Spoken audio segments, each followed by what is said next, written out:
श्री शिवाय नमस्तुभ्यम। हर हर महादेव। बहुत कम ऐसे मौके देखने को मिलते हैं जब सोमवार का दिन हो, प्रदोष की तिथि और साथ ही साथ शिवरात्रि का भी योग बन रहा हो। गुरुजी पंडित प्रदीप मिश्रा जी ने बताया है 23 जून वह दिन है जब सोमवार के दिन प्रदोष और शिवरात्रि का योग बन रहा है। और ऐसे महासंयोग पर आपको गुरुजी पंडित प्रदीप मिश्रा जी के बताए कौन से 7 महाउपायों में से कोई एक उपाय करना है, उसी की जानकारी आपको इस वीडियो के माध्यम से मिलने वाली है। इस चैनल पर हम आपको गुरुजी पंडित प्रदीप मिश्रा जी के बताए उपायों को वीडियो में करके बताते हैं ताकि देखकर समझने में आपको आसानी हो।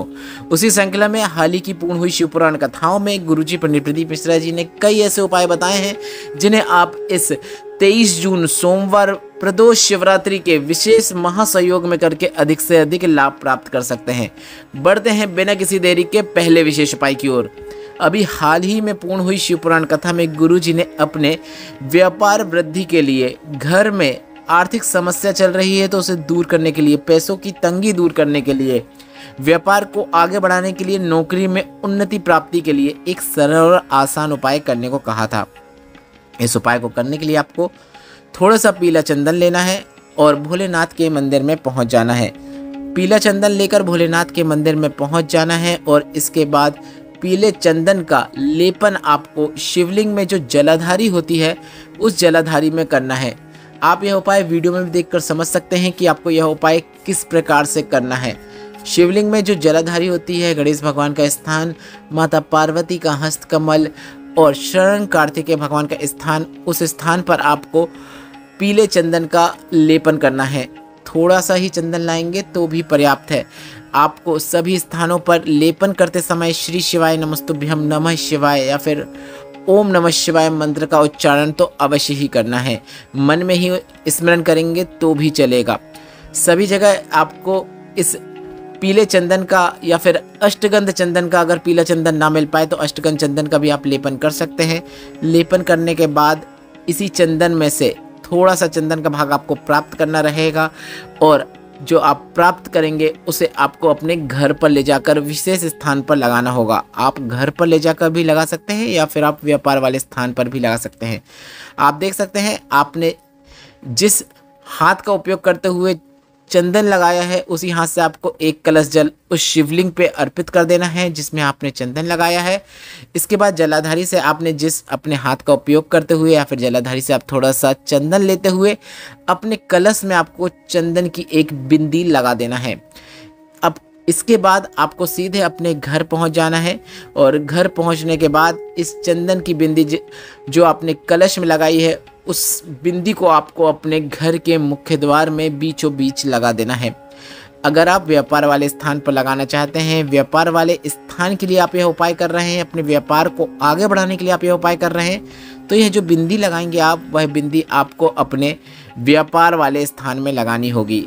ध्यान से समझ लें, अगर आप घर में आर्थिक समस्या चल रही है तो आप घर पे बिंदी लगाएं और अगर आपके व्यापार आगे नहीं बढ़ रहा है, व्यापार में उन्नति देखने को नहीं मिल रही है, तो आपको यह बिंदी अपने व्यापार वाले स्थान में लगाना है। बिंदी लगाते समय भी आप भोलेनाथ का किसी मंत्र जाप या नाम जाप को अवश्य मन में करें।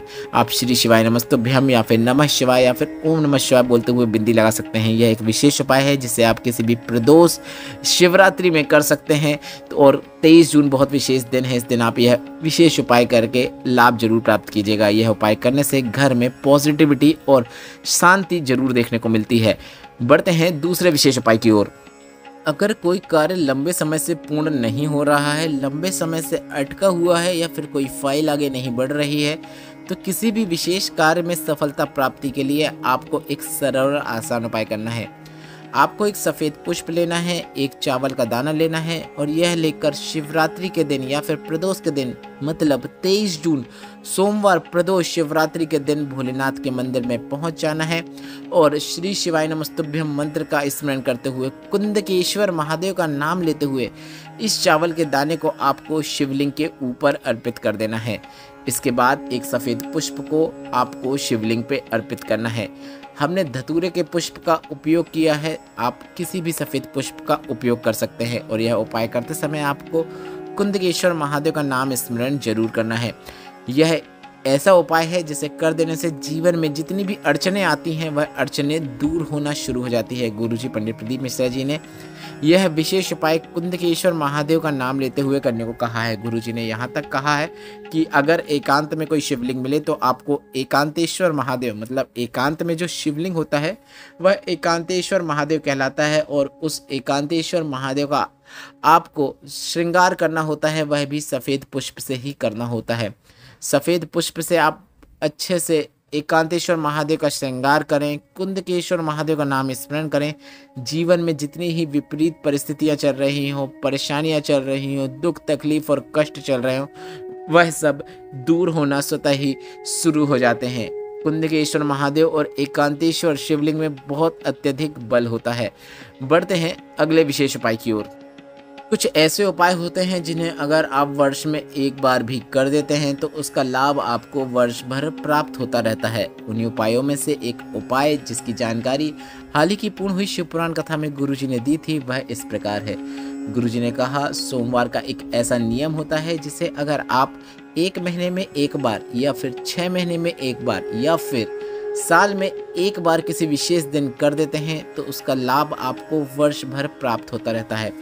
अगर आपको ऐसा लग रहा है परिवार में सदस्य है या फिर पूरे परिवार में उन्नति देखने को नहीं मिल रही है, वैसा ही जीवन चल रहा है जैसा अभी तक चलता आ रहा है, तो उन्नति प्राप्ति के लिए, व्यापार हो, नौकरी हो, किसी भी क्षेत्र में आगे बढ़ने के लिए आपको यह उपाय अवश्य करना है। यह सोमवार का सबसे सरल और आसान नियम है, जिसमें सबसे पहले आपको सुबह उठकर भोलेनाथ के मंदिर में जाकर शिवलिंग पर एक कलश जल अर्पित करना है।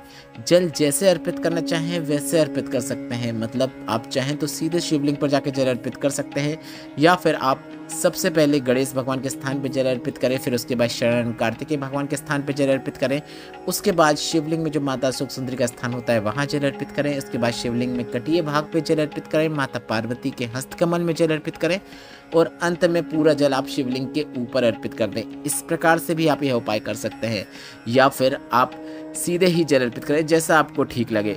सुबह आपको 12 बजे के पहले एक कलश जल शिवलिंग पे अर्पित करना है। इसके बाद दोपहर के समय एक चावल के दाने को आपको बेलपत्र के वृक्ष के नीचे जड़ के पास अर्पित करना है, और उस बेलपत्र के वृक्ष की 7 परिक्रमा आपको करना है। बेलपत्र के वृक्ष की परिक्रमा करते समय और यह पूरा उपाय करते समय आपको श्री शिवाय नमस्तुभ्यम नमः शिवाय या फिर ओम नमः शिवाय मंत्र का उच्चारण अवश्य करना है। बेलपत्र के वृक्ष की परिक्रमा करने में अगर आपको दिक्कत हो तो आप अपने स्थान पर ही 7 बार गोल घूमते हुए आंशिक परिक्रमा भी कर सकते हैं, क्योंकि कई लोगों का यह प्रश्न रहता है कि हम बेलपत्र के वृक्ष की परिक्रमा नहीं कर सकते, पीछे दीवार है या फिर बेलपत्र के वृक्ष के नीचे शिवलिंग रखा हुआ है, तो हम कैसे परिक्रमा करें। तो आप अपने ही स्थान पर गोल घूमते हुए आंशिक परिक्रमा कर सकते हैं और इस उपाय को पूर्ण कर सकते हैं। यह एक ऐसा उपाय है जिसे आपको बार बार करने की भी आवश्यकता नहीं है।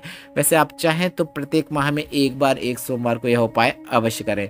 बस आपको इतना करना रहता है, सुबह एक कलश जल अर्पित करना है, दिन में बेलपत्र के वृक्ष की परिक्रमा करना है, और शाम के समय आपको बेलपत्र के वृक्ष के नीचे और भोलेनाथ के मंदिर में एक एक दीपक प्रज्वलित करना होता है। भोलेनाथ के मंदिर में जो दीपक प्रज्वलित करना है उसमें आप गोल बाती का उपयोग कर सकते हैं। बेलपत्र के वृक्ष के नीचे जो दीपक आप प्रज्वलित करेंगे उसमें आप लंबी बाती का उपयोग कर सकते हैं। बेलपत्र के वृक्ष के नीचे और भोलेनाथ के मंदिर में दीपक प्रज्वलित कर रहे हैं तो आपको इस बात का ध्यान रखना है कि यह दीपक आपको शाम के समय प्रदोष काल में प्रज्वलित करना है। जिन्हें पता नहीं उन्हें बता दें, प्रदोष काल वह समय कहलाता है सूर्य अस्त के 45 मिनट पहले से लेकर 45 मिनट बाद तक का समय प्रदोष काल कहलाता है, और आपको दीपक भी इसी समय में प्रज्वलित करना है।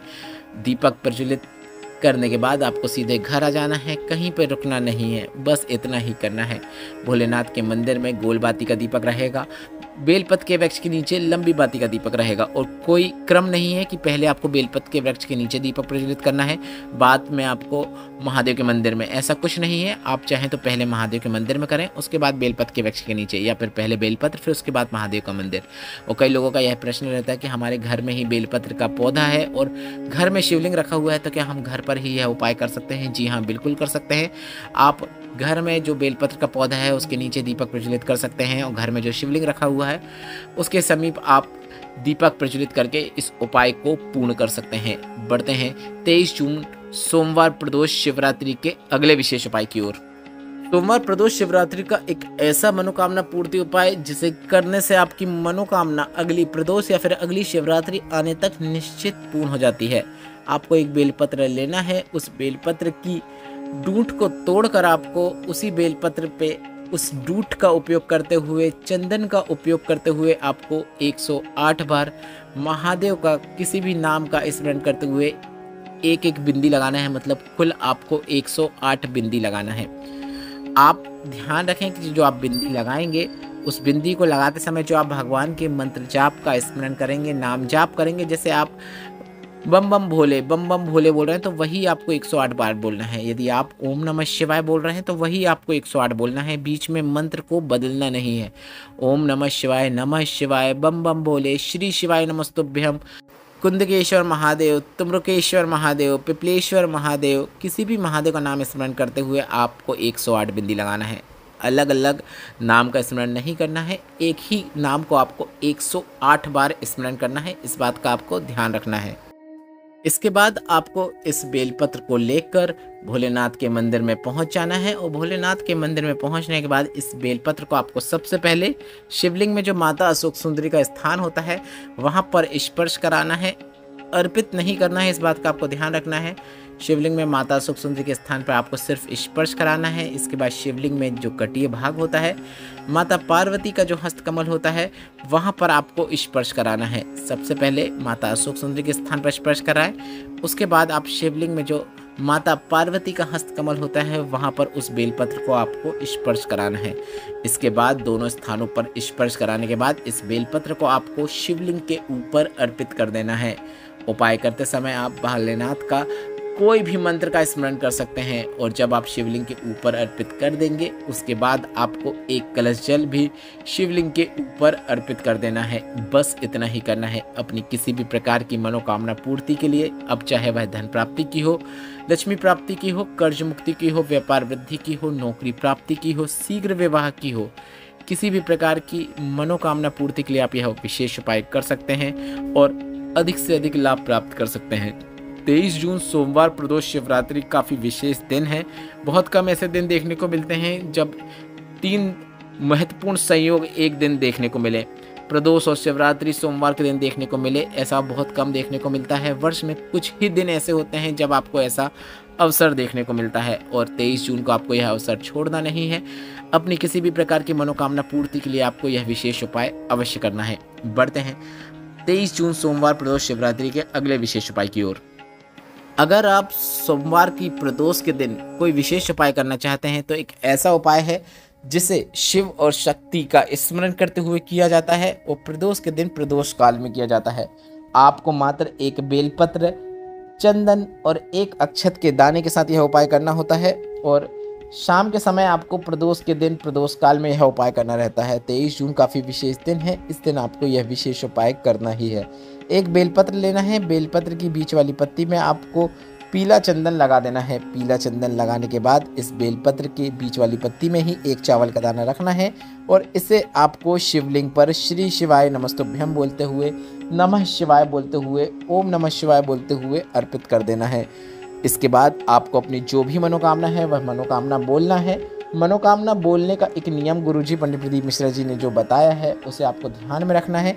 अपनी मनोकामना बोलने से पहले आपको श्री शिवाय नमस्तुभ्यम या फिर नमः शिवाय या फिर ओम नमः शिवाय बोलना है।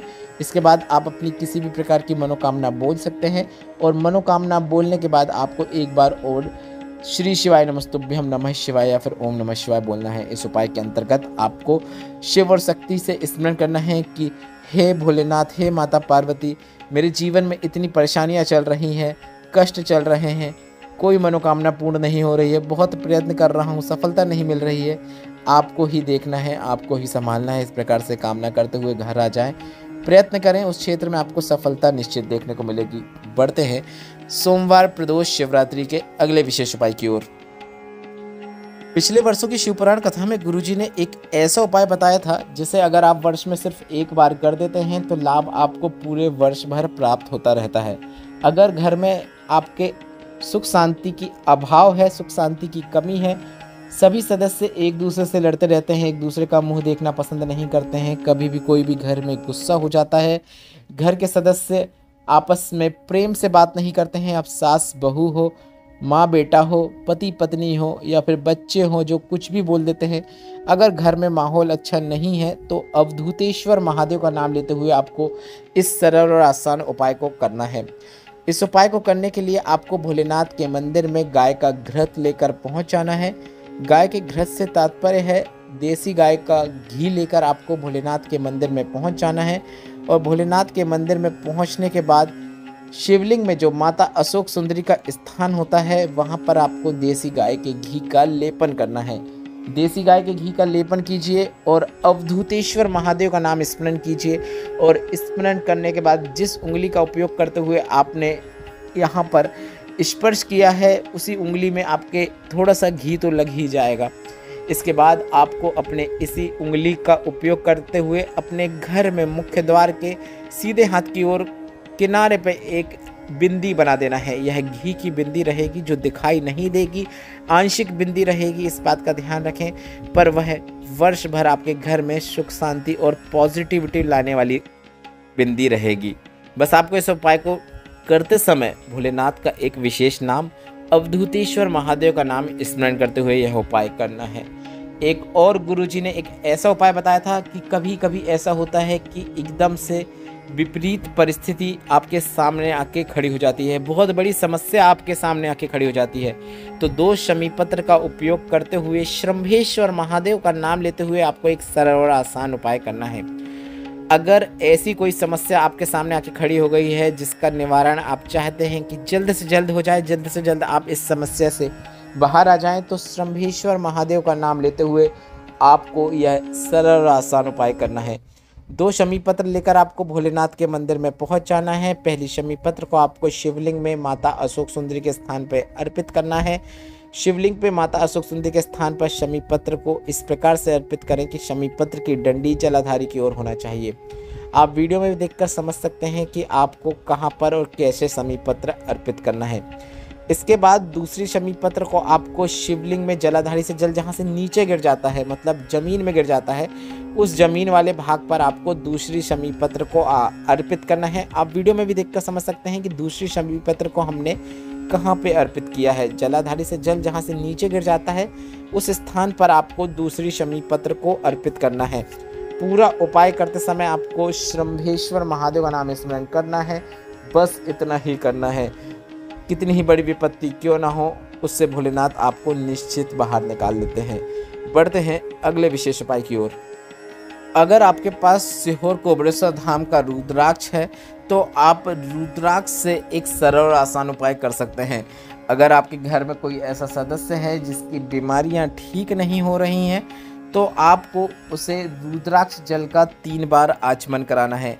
3 अलग अलग समय पे आपको उसका रुद्राक्ष का आचमन कराना है। आपको बस इतना करना है, एक दिन पहले आपको तांबे के कलश में रुद्राक्ष को डाल देना है और रुद्राक्ष को उसमें गला लेना है।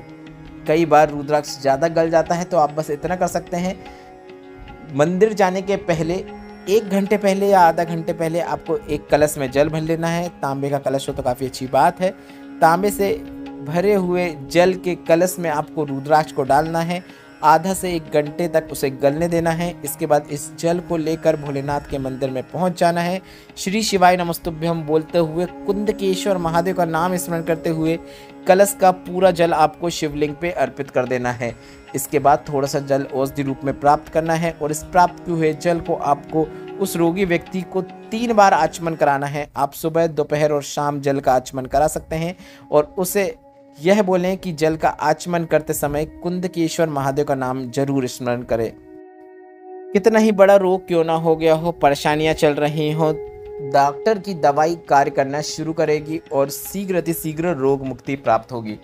इस वीडियो में हमने कई ऐसे उपाय बताए हैं जो कि सोमवार, प्रदोष, शिवरात्रि के दिन किए जाते हैं, पर एक ऐसा उपाय भी है जिसे अगर आपने कोई उपाय किया नहीं किया, कोई प्रदोष का व्रत किया नहीं किया, पर संपूर्ण प्रदोष का फल प्राप्त करने के लिए आप वह उपाय कर सकते हैं। कुछ नहीं करना है, आपको बस अपने घर के मुख्य द्वार में सीधे हाथ की ओर, मतलब आपका मुख घर की ओर है, ऐसे में सीधे हाथ की ओर, अगर बाहर की ओर देख रहे हैं तो उल्टे हाथ की ओर, एक लंबी बाती का दीपक प्रदोष के दिन प्रदोष काल में शाम के समय प्रज्वलित कर देना है। बस यह नियम बना लेना है। जीवन में जितनी भी विपरीत रेखाएं हों वह सभी सही होना शुरू हो जाती है। भोलेनाथ माता पार्वती का आपको आशीर्वाद प्राप्त होता है और आपको जीवन में उन्नति देखने को मिलती है। यह वीडियो अगर आपको उपयोगी लगा है तो वीडियो को लाइक करें, कमेंट बॉक्स में श्री शिवाय नमस्तुभ्यम टाइप करें और चैनल को सब्सक्राइब करना ना भूलें। श्री शिवाय नमस्तुभ्यम। हर हर महादेव।